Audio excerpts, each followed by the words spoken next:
We're actually going to go live to actually a chemistry lab here at Case Western Reserve University because we want the students who are here and anywhere on our network to be able to actually not only see science education, but also to participate in that experience. And I guess I want to underscore the point that Tony made just as he was concluding. All of the little demonstrations that we're sharing with you here today in the Botanical Gardens is because we have an audience of 120, 30 people here. As we finish after this little demonstration, we're going to have our final panel. We very much want to encourage you to step literally across the street. That's why we're here, just on Juniper, to the Juniper Coffee House. That's the address, right across the street. And upstairs is the Alpha House. Upstairs is actually an apartment that's been set up with all of this technology that you're sort of seeing here, and a chance for you to visit, that kind of demonstration of how the technology can be used along the way. So the gigabit infrastructure here is what makes it possible to do the kind of technology that you're seeing here. It is perhaps not unique in the country, but certainly the way we're demonstrating it today, whether it is a home-based health environment, whether it is the wellness experience of actually using live surgeries as an example of how students can both engage but also interact with, is possible. And another piece of the puzzle here, we think, is actually a chance for students who are at home or getting assigned a chemistry-related or science-related set of instructional issues, a chance to actually work with real professors at a university and his students. Mike Kenney is a professor in the chemistry department here at Case Western Reserve University. And Mike, you're going to have to describe to the audience that's here and for the young students who are at the Alpha House what's going on in your lab. All right. Right now we're in the first floor of the Millis Science Building here at Case Western Reserve University. This is an advanced physical chemistry laboratory, and the students in the laboratory are upper division chemistry majors for the most part. There's a couple of other majors in here as well. We're going to walk around and talk with them and see what kind of experiments they're working on. So let's head out this way. All right, let's go for it. We're going to go all the way down to the end to start.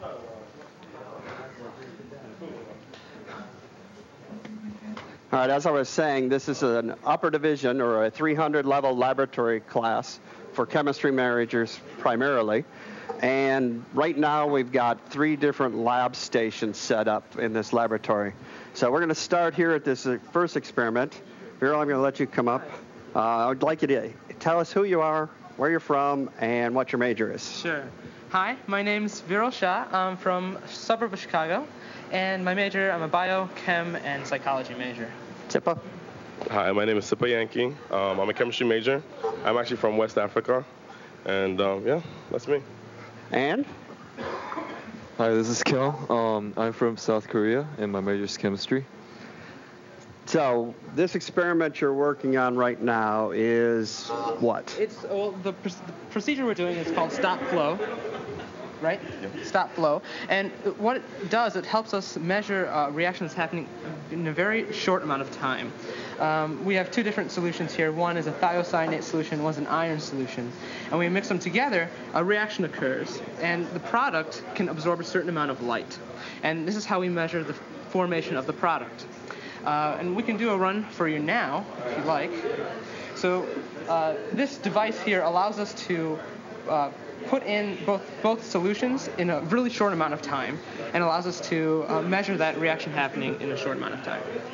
So Mike, this is Lev over here at the Botanical Gardens. So I'm not smart enough to kind of follow exactly what the students are saying there, but there may be some questions that students here or over at the house have. So why don't you run us through the experiment, and then we'll pause and see if there are some questions.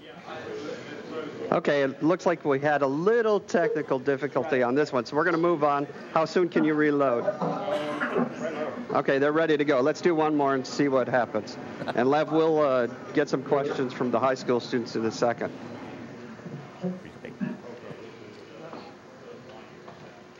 Yep. It's one of the great things about doing live anything is the real world kicks in. That's right. Problems and successes. Absolutely. All set? Oh, we got to name the file. Ed, you'll want to switch over to the computer monitor if you can. 1, 2, 1. And so what you're seeing here is we're monitoring the reaction as a function of time. We just zoomed in on it, but we injected the samples here, and within less than a second, the reaction was over. And we'll use that to study this reaction and understand the mechanism of how it happens. Let's okay, move Mike, on. take us Thanks, forward guys. in the lab. I'm sorry, Lev? Keep moving us through your lab. All right. This is a second set of experiments. This is oxidation reduction chemistry, where we're looking at the conversion from iron +2 to iron +3. We're doing it chemically. So over here we've got the reaction mixture. Will's going to add a small amount. How much? 5 microliters. 5 microliters is about 1/10 of a drop. And he's going to add that to the reaction mixture. That looks good. And then we allow it to react for a couple minutes.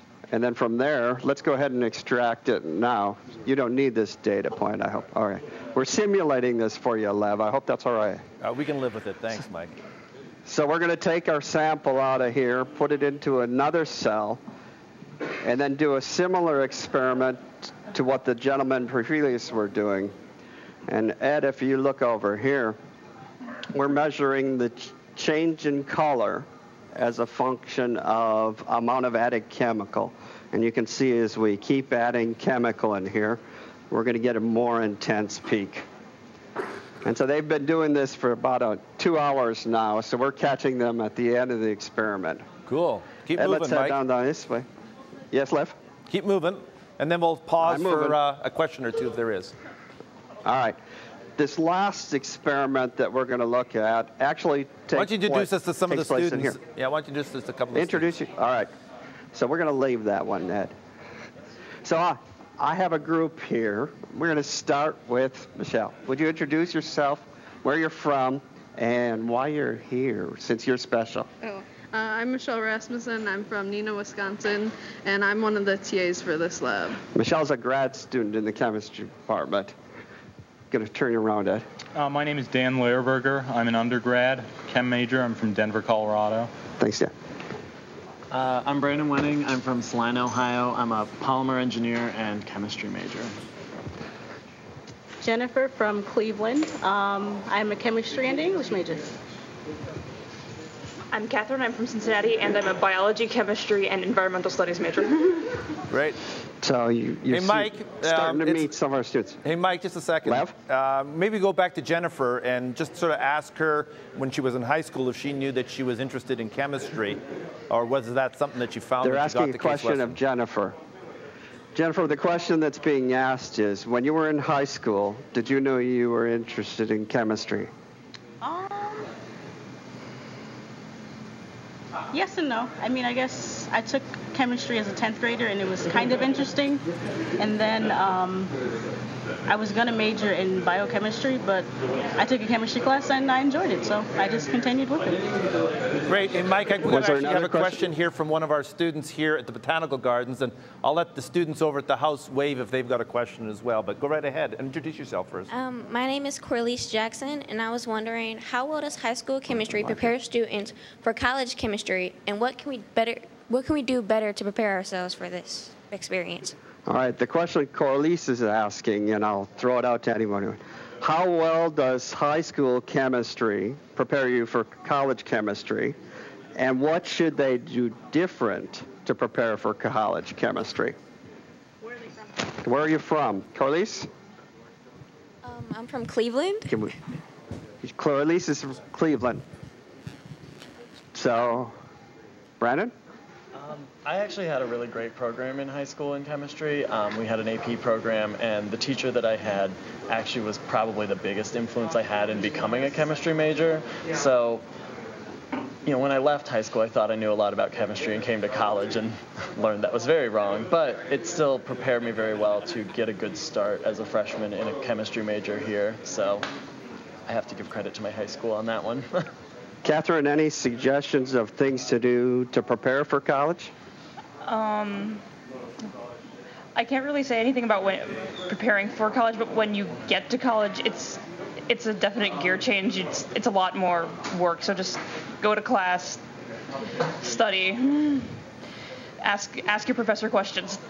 Hey, Professor Kenney, I've got a question actually from Darnisha, who's over at the Alpha House, and we'll let Darnisha put the next question on the table to you and your students. All right. Can you hear me? I can hear you, Darnisha. Okay. By learning how to conduct and plan lab experiments in college, what career do you guys plan to take in the future? All right, I'm looking for someone to answer a question. The question is, by learning how to conduct and plan experiments, what kind of careers can you prepare yourselves for the future? Vera's jumping up and down. Come on over, Vera. So one more time for me? So by learning how to conduct and plan experiments, what kind of careers can you prepare yourself for the future? Oh, well, there's numerous careers, right? There's an academic science career, which is something I know I'm interested in doing. There's also industry, which you can also go into, and this huge fields where all the Nobel Prizes are getting win and everything like that. Just a lot of fun things you can do that way. Was that answer that question? Darnisha? Yes, thank you. Brandon's got an addition. In addition to that, a science degree, especially in an analytical science where you plan experiments and you work to look at data and understand the way the world works, actually sets you up for almost any career you want. Those skills are valuable to anybody who's looking to hire you, whether that's in business, whether that's in marketing, whether that's in about anything you want to do. It's learning how to do analytical data work. And one more thing. It trains you for a way of thinking, and the way of thinking is what really makes the difference. Great. Hey, Professor Kenney, we'll just see if there's one more question here from, we actually have a question here from one of our other high school students, and introduce yourself if you wouldn't mind. Hi, my name is Iyad, and I was wondering, how does this technology reach out to students in school if chemistry is lab-oriented? Mike, that's probably for you. You meaning how does this interactive technology we're demonstrating reach out? Yeah. Yes. One of the things that is pretty easy to understand is if you look at the theory of science, you can do a lot of that without having to be in a laboratory. To get some of the hands-on work, you're going to have to interact more closely with the actual equipment. So one of the things we could do is we could set up any of these apparatus to allow you to analyze data remotely. So if Ed will follow me, I'll show you what I mean.